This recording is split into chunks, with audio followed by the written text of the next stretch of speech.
So here we are. Slade In Flame At 50, the third and final video I'm going to do about this incredible celebration. And it is a celebration. It's 50 years since a rock movie that was written off at the time, not very well received, an album that was probably their first one that didn't, it was their first one, that didn't make number one, it made number 6 in the charts. The critics were out to get them. The fans were beginning to lose interest, especially the younger ones, and Slade were about to embark on a disastrous attempt to conquer America. How many bands do you know with so many highs and lows as Slade? Slade In Flame At 50 is the book that's just out from Chris Selby and Ian Edmondson. And somebody online asked me if I was a seller. In other words, am I a salesman getting a commission for selling all this stuff? Well, no, I'm a reviewer. I'm also a Slade fan. I'm also a fan of the NOIZE that published these books. So I'm very much like the rest of you. You know, I'm into this stuff. This book is pivotal to my review because a lot of my information is either from my own knowledge from the time or from this book. So the question as I asked myself, am I selling this book? I guess I am in a way, because anything I review is because I like it. And if I like it, I'm going to sell it. I'm going to say, get this, you need this. Let's start with some footage from the film Flame.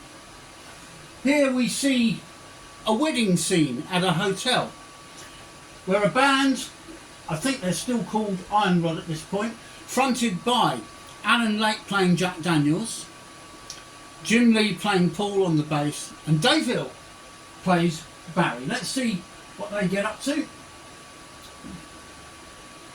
As you can see, it's a wedding party, and there's Jack Daniels himself, there's Paul, and of course Barry, played by Dave Hill.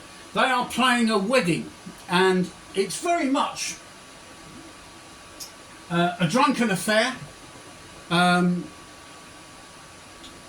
He looks cheesed off beyond belief. So this is how the film opens. So we've got two members of the band Flame already, Paul and Barry.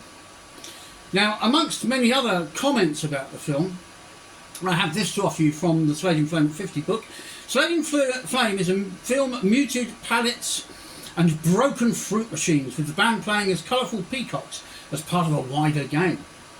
Everything and everyone seem to be at loggerheads, north versus south, upper versus working class, rich versus poor, musicians versus businessmen, art versus marketing, old money versus new money, and old versus new in general. A strong sense of nostalgia courses through it. Pop is old enough now to have a past and some history. The action is set in the spring and summer of 1967. You remember? You probably don't. You're probably all too young. I'm not. It was the flower power period. Beatles had Sgt. Pepper out. The Stones had some amazing albums coming out, including their Satanic Majesty's Request. Big business was beginning to realise the potency of the music industry as an investment. If this is the summer of love, there's precious little of it in this film. I agree with that. Toleration at best. The managers don't like the band don't like the managers, more to the point, or indeed each other very much. The only thing that seems to be cared for are the birds in Stoker's loft. Stoker, of course, is played by Noddy Holder, and to fill out the whole of the Flame band, their drummer is Charlie, as played by Don Powell. So there they are, Dave Hill, Noddy Holder, Jim Lee and Don Powell in Slade In Flame. Let's move on. Here we see Charlie the drummer at home with his family, and he's got his drums on HP. He's going for an audition to join the band that becomes Flame. Now here we see the newly formed band, still called Iron Rod at this point, playing live with Jack Daniels as portrayed by Alan Lake. They're about to play a trick on Roy Priest and the Undertakers. The leader of the Undertakers is Stoker, played by Noddy Holder. And what they basically do is Noddy Holder, or Stoker, is meant to come out of the coffin on stage singing This Girl. But the band lock the coffin and poor Stoker can't get out. Now the version of this girl in the film is different from the one on the soundtrack album Slade In Flame. It has a different lyric, well worth listening out for. So there's Alan doing his thing, prancing around, and it's not long before they've played the trick on Stoker. There the poor man is, stuck in his coffin, and there ensues a car chase when they realise they've been stitched up. The undertakers take chase after these guys, and this ends in a terrible crash. As you can see, things are on fire, very flame, and people are being helped out of cars. Moving on, as a result of that accident, they're all in prison cells. And of course Russ, the newly found roadie for Flame, because he has a van, he has to come and bail these guys out. So I'll pause it there for a moment and read you a bit more about the film. Jagger's film performance had been a huge influence on this film. Chas Chandler, that was Slade's manager, and Slade looked at who they liked on screen. The film featured Mick Jagger and one Johnny Shannon, who plays Mr. Ron Harding in this film, the baddie manager of Iron Rod. And a number of the team who had worked on that cast of excellent characters were pulled together. The choices for supporting actors were truly inspired. If the group were found to be lacking as actors, the rest of the cast would carry the film. The group acquitted themselves admirably, however, and the rest, as they say, is history. So, there we have them in the prison cell. Moving on to another scene now. Here we have Johnny Shannon watching Flame. This is Noddy Holder playing Stoker. This band are about to play Them Kinda Monkeys Can't Swing from the soundtrack album. Ron Harding is having a drink with Jack Daniels, played by Alan Lake. Meanwhile, these guys get going on their song, rocking away. Lots of good live performance in this film, featuring, of course, Slade playing the part of Flame. Interviewed for the excellent book Whatever Happened to Slade, director Richard Lecraine, and he's featured in the Slade at Flame at 50 book, told author Darrell Easley that Slade's manager Chas Chandler was not the easiest person to deal with. Chas Chandler was a monster, he was an animal. He lived up to his name, pretty unpleasant. I was getting a shot at the petrol station. I was holding the Panaflex, which was £250,000 worth of new filming camera. I was lining up a shot and suddenly it was grabbed out of my hands and Chas said, "I want more close-up of the boys, you so-and-so." And he threw this expensive camera into a puddle. I'm not accustomed to people being quite that rude, he says. Well, there you go. Such is life. What is also fascinating about the film, apart from the live performances, is the choice of locations. It's a gritty, grimy, grungy film. It's not pretty. It's not even fun, although it does have some comical lines in it and some comical scenes, as we will no doubt find out. That guy you just saw was the talent spotter working for the Seymour Trust, and he has spotted the talent this band have for getting everybody moving and grooving and having a good time. A letter has been received offering this band a chance at the big time with the Seymour Trust, who want to try out a new type of investment. They're used to selling cigarettes and other things, but they want to try marketing a rock band. Paul, played by Jim Lee, is about to go and see Stoker in his pigeon loft. As we said, the birds are the only thing that seems really cherished and cared for in this movie. And he's going to try and convince Stoker it's worth a shot. So, there we are. That's all happening right there, right now. There they are having a chat in the pigeon loft. And now we move on to a scene involving the talent spotter talking to the Seymour Trust about the band they've discovered. Now, this is my favourite scene in the entire film. Shot on an abandoned rig in the middle of the sea where pirate radios used to take place. The pirate radio station is in the movie is played by the DJ is played by Tommy Vance. He plays Ricky Storm, and there he is, legendary Radio 1 DJ back in the day. Flame, now established as the band Flame, are being transported by boat, as you can see here, to the rig where the pirate radio station is. What I love about this scene is not only the atmosphere of the whole scene and how real it is, and this did happen to some bands back in the 60s, not necessarily Slade, but this is a hype. They're going to be interviewed about the single they've put out, alright? But then, when they're being interviewed, watch what happens. There they are, climbing up the ladders. Apparently Dave Hill was very nervous about this type of thing at that point. And before you know it, trouble strikes. Somebody has set up a boat to come along, as you will see in a moment, and start shooting at them, because pirate radio stations were being made illegal at the time under the Labour government, because they were threatening the popularity of established BBC channels and stuff like that. So there's the band doing their interview. There's Seymour's talent spotter, and any minute now you will see, there we go, they're all being shot at, they're all diving down on the floor, and all the Seymour Trusts care about is the band. He shouts at Tommy Vance, playing the part of the DJ, mention the band! And it gets in the newspapers, they've been shot at, etc, etc, etc.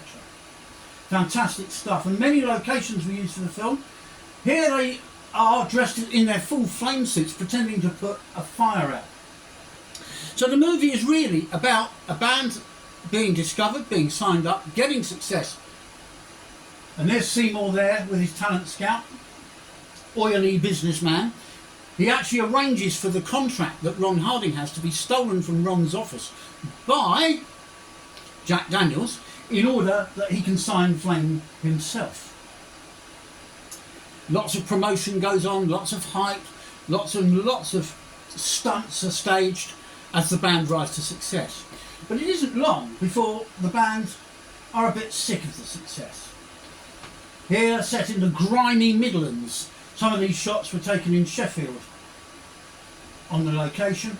And here's Ron, wondering where his contract is, talking to Seymour, who says, if you want the band back, now they're successful, you have to find the contract and send me a copy. Ron can't find the contract, can't send him a copy, and as a result, and this is depicted very graphically in the novel of Slade In Flame, Jack Daniels, played by Alan Lake, his toes are chopped off. Poor chap. There they are, diddling about in the studio, doing the fantastic How Does It Feel track. But in the film, it's depicted as a moment of problems between these two. Stoker's telling Paul the song hasn't got enough guts, it hasn't got enough balls, no backbone, it's gutless. Whereas he, the architect of the song, is defending his piece of music. And here we have yet another fabulous shot of Slade playing the part of the band Flame, playing live on stage. The movie is worth it for the footage of this type alone. Live action shots, the band in full flow. In an interview with Tom Conti, he told them about the filming at the Derry and Tom's building, High Street, Kensington. The glamorous rooftop nightclub and restaurant, which is located above Kensington High Street, was run by Sir Richard Branson's group for 37 years. It finally closed in 2018. That is used for a scene in the film with Seymour. And here's yet another madcap idea to promote Flame. Why don't you have a microphone that catches fire? Why not indeed? Well, might blow your eyebrows off. So, lots of stuff, lots of action in the movie, lots of fun stuff. Here, Seymour and his family are going home after a gig, but far from the idyllic and homecoming family scene. Here are Flame playing live. I believe they're doing Far, Far Away there. Fabulous shot, fabulous suits, absolutely superb stuff this. We pause here a moment just to take that in. And here they are arriving home. Meanwhile the band have finished the gig, they're coming off stage. They're also arguing with each other. The shine and the glamour of being famous is starting to wear off. It's starting to get tarnished. Do we really want this? Is it worth all this hassle, all this hype?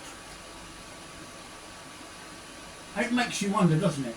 And bands really did go through these kind of decision-making things where they had to decide, is it worth it? You know, we're not getting paid that much really. We're meant to be fantastically big superstars. And here we see Paul, played by Jim Lee, packing his bags and going. He's had enough. Oh, I've had enough of this pressure. There's Stoker getting himself totally sloshed. Very realistic movie. The Seymours have arrived home to find that Ron Harding has sent his thugs round and done that to the child's bedroom in the Seymour family. So the film starts grimy and maudlin. It ends tragically. No more flame, no more superstardom. We've had enough. Seymour's had enough. So he gives the band back to our character played by Johnny Shannon, Ron Harding. And there he is in his nice big fat Daimler, or is it a Jaguar? No, it's a Jaguar. No less. Jaguar limousine. Oh, he's full of it, mate. He's got the band back. So he goes in to tell them the good news.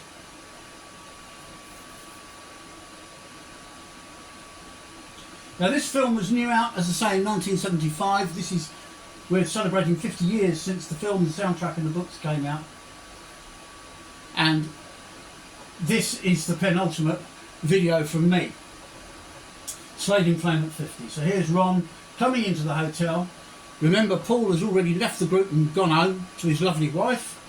So Ron's going to give Stoker the good news. You're back with me, boys. The band is back with me. And Stoker says to him, what band? The Slade In Flame At 50 book, I have to give credit to Ian and Chris, has been invaluable. Richard Cox recalls his time with Slade during the Flame openings. The ABC Cinema Birmingham, 24th of February 1975, the Midlands premiere and preview of Slade In Flame, was a press invitee. He says, I have known the band since December 1970. I love the music and found the guys refreshingly honest and friendly. A lot has been written about this film and I agree with all the positives. I can add no more. After showing it, it was lunch with the band along with more journalists. And though my memory is hazy, several hangers-on were there as well. So there we have it.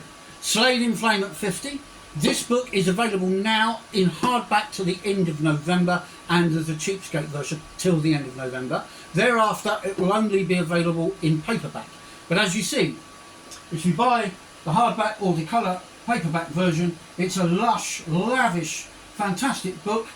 Slade In Flame is a superb film. I've been playing it on the DVD which came out from Salvo with a CD of the soundtrack.